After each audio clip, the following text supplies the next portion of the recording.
Single and Loving It is a great book. I started reading it, I think, at around 1, and by 5 I was done. It's very relatable, and it put a lot of things in perspective for me.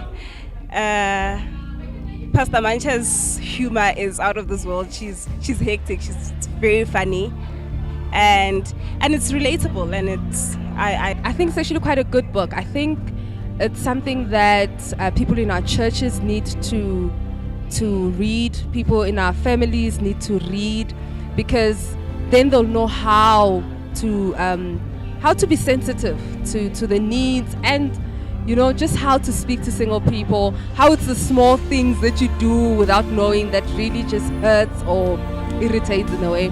So I really love the book. I love the fact that Pastor Mantsha is so candid in the book, and she just opened up her life for all of us, but in her life we see a bit of ourselves.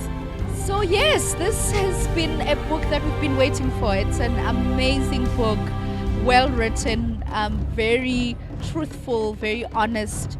I think as the body of Christ, we needed to hear such. So well done to Pastor Mantsha. So yes, I'm excited, and all the best, Pastor Mantsha, with the book.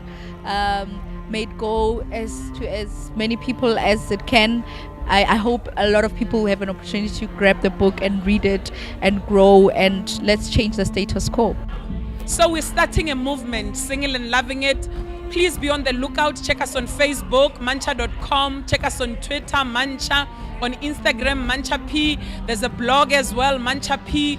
And make sure that you know where we are on LinkedIn, Mantsha Pheeha. We'll be having workshops all over the country, all over the province, and even outside of the country. If you want to invite us to your church, please feel free to inbox on Facebook, to send an email to mantsha@mantsha.com. We want this thing to go viral. This love thing must be preached everywhere. We're looking forward to being hosted by you and to hosting an event in your area.